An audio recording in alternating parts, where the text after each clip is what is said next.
Bismillahirrahmanirrahim. Assalamualaikum warahmatullahi wabarakatuh. Yang kami hormati moderator, yang kami hormati panitia webinar seminar Abdimas ketiga Universitas Muhammadiyah Yogyakarta, dan yang kami hormati Bapak Ibu peserta webinar seminar Abdimas UMY.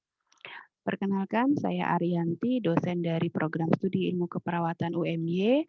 Pada kesempatan kali ini akan mempresentasikan tentang hasil pengabdian masyarakat yang kami lakukan bersama Ibu Erna Rohmawati. Beliau adalah dosen dari Program Studi Magister Keperawatan Universitas Muhammadiyah Yogyakarta. Judul pengabdian kami adalah Pemberdayaan Kader Muda Muhammadiyah Peduli Perawatan Pasien di Rumah, atau yang biasa kami singkat dengan KAMPER.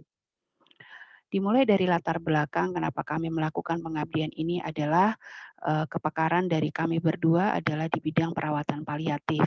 Perawatan paliatif seperti yang sesuai dengan teori adalah perawatan yang berfokus pada penyakit-penyakit yang serius dan juga perawatan di akhir kehidupan ataupun perawatan yang membutuhkan perawatan jangka panjang. Ya, faktanya adalah memang terdapat peningkatan populasi pasien-pasien dengan penyakit tidak menular yang memang masuk dalam kategori perawatan paliatif. Penyakit tersebut antara lain contohnya adalah penyakit kardiovaskuler, penyakit paru obstruktif kronik, penyakit kanker, penyakit HIV/AIDS, penyakit diabetes mellitus dengan komplikasi, dan juga penyakit lainnya seperti penyakit tua atau pikun ya. Nah, kondisi bagi pasien-pasien yang membutuhkan perawatan paliatif ini tentunya memang tidak bisa selamanya dirawat di rumah sakit. Padahal penyakitnya memang adalah penyakit kronis dan tentu jauh dari kata sembuh begitu. Sehingga banyak sekali pasien-pasien penyakit tidak menular ini yang berada di rumah, dan tentunya akan menjadi pemberi perawatan di rumah adalah keluarganya. Tentunya ini keluarga merasa banyak yang kesulitan dan menjadi tantangan tersendiri bagi mereka dalam memberikan perawatan bagi anggota keluarganya yang mengalami penyakit kronis ini. Nah, oleh karena itu kami memiliki ide untuk melakukan pengabdian dalam bentuk pelatihan perawatan bagi keluarga, sehingga mereka nanti akan lebih siap dalam merawat anggota keluarganya yang sakit paliatif di rumah. Nah, tujuan akhirnya memang kita akan meningkatkan atau menjaga kualitas hidup baik pada pasien maupun keluarganya. Nah, mitra yang kami libatkan pada kegiatan pengabdian ini adalah Lazismu Sedayu Bantul. Kenapa Lazismu yang kami ajak pada saat itu? Memang Lazismu sendiri baru akan dibentuk di daerah PCM Sedayu, dan alhamdulillah kami dipertemukan sehingga fenomena kebutuhan masyarakat ini akan menjadi program dan telah menjadi program di Lazismu Sedayu pada saat ini, sehingga siar dakwah Muhammadiyah di daerah Sedayu semakin meningkat gitu.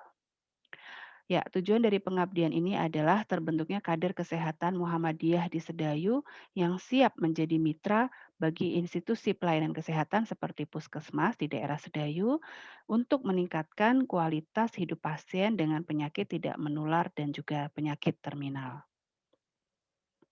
Metode pelaksanaan pengabdian, kami melaksanakan ada 4 tahapan dari pengabdian masyarakat ini.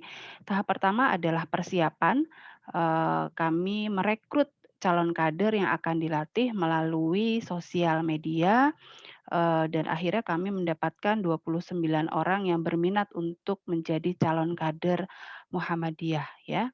Nah, selanjutnya kita lakukan pengabdian, kita masuk dalam fase pelaksanaan atau tahap pelaksanaan. Di sini kami menyelenggarakan pelatihan terstruktur di mana materi-materi disampaikan secara bertahap dan diberikan dalam metode kuliah mini dengan menyampaikan materi dan juga metode praktek langsung oleh para peserta. Nah, kemudian selesai pelatihan, kami mengevaluasi keberhasilan dari pelatihan tersebut dengan melakukan pretest dan juga post-test pada setiap topik pelatihan yang diberikan.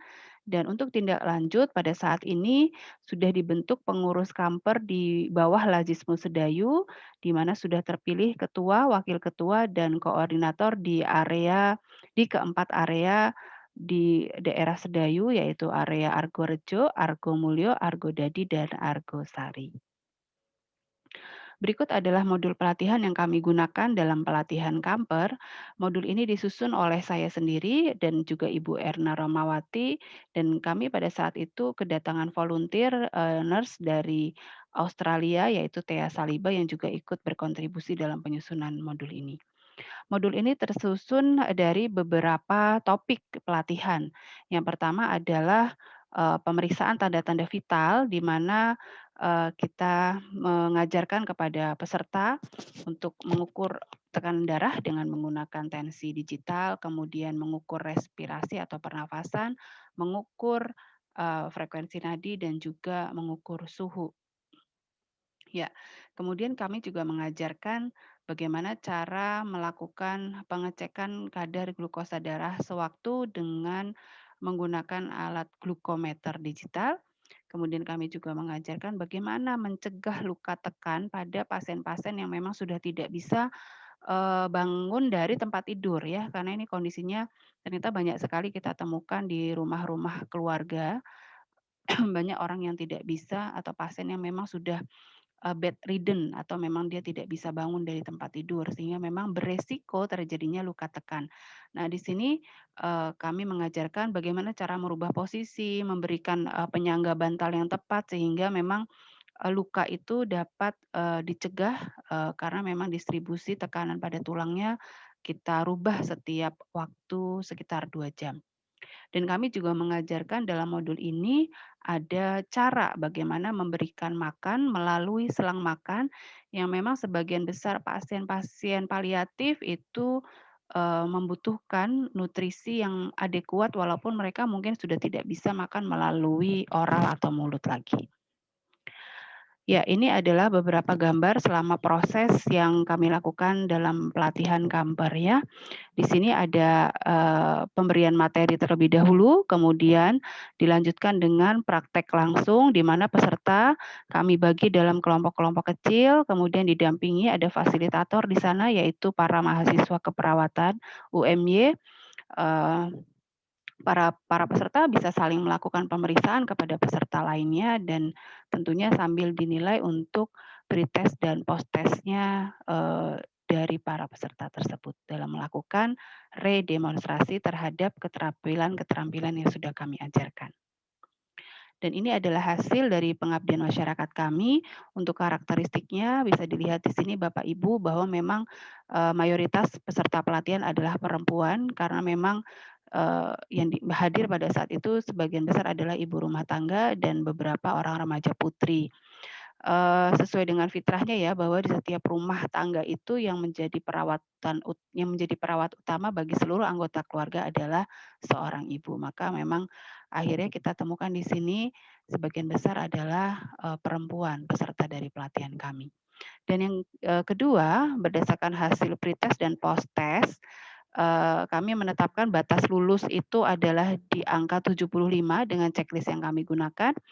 Kami temukan terdapat perbedaan yang memang, sangat signifikan ya di antara, topik-topik yang kami berikan di sini. Kita lihat ada, post-test yang dicapai yaitu hampir, seluruhnya peserta itu lulus ya di atas 75, yaitu untuk mengukur tanda-tanda vital dan juga mobilisasi pasien di tempat tidur. Namun ada juga, keterampilan yang mungkin masih dirasa sulit ataupun mereka kurang percaya diri ya karena alatnya yang digunakan banyak dan mungkin harus ada yang dimasukkan ke dalam tubuh ya, seperti memberikan makan, itu harus mengalirkan makanan melalui selang dan juga menusuk ya. Jadi ada beberapa peserta yang memang, mungkin masih sedikit grogi atau tidak percaya diri, sehingga yang lulus hanya mencapai 84,2% saja. Tapi alhamdulillah keseluruhan, mereka bisa menyelesaikan, sebagian besar bisa, lulus dalam, post test yang kami berikan. Nah, apa implikasi dari pelatihan ini? Kami menemukan bahwa memang dengan pelatihan Kamper ini, keterampilan perawatan pada calon kader ini meningkat ya, terutama yang paling mudah tadi adalah pengukuran tanda-tanda vital dan juga mobilisasi untuk mencegah luka tekan. Kemudian para calon kader ini lebih siap dalam merawat keluarganya ataupun orang lain yang kemungkinan di kemudian hari akan juga membutuhkan, keterampilan ini. Dan yang terakhir tentunya adalah, kami sambil meyakinkan atau menebar dakwah dan juga syiar Muhammadiyah di lingkungan rumah khususnya di daerah Sedayu, Bantul.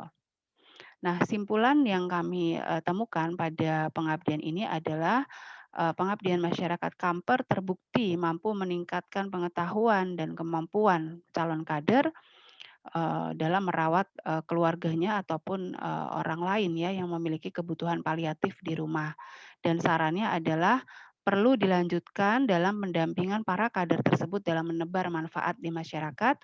Kegiatan ini terbukti mampu meningkatkan kemaslahatan umat dan juga syiar dakwah bagi Muhammadiyah di daerah-daerah yang membutuhkan. Sekian, presentasi yang bisa kami sampaikan pada pengabdian masyarakat yang kami lakukan. Terima kasih, sampai bertemu di lain kesempatan. Wassalamualaikum warahmatullahi wabarakatuh. Terima kasih Bapak Ibu sekalian.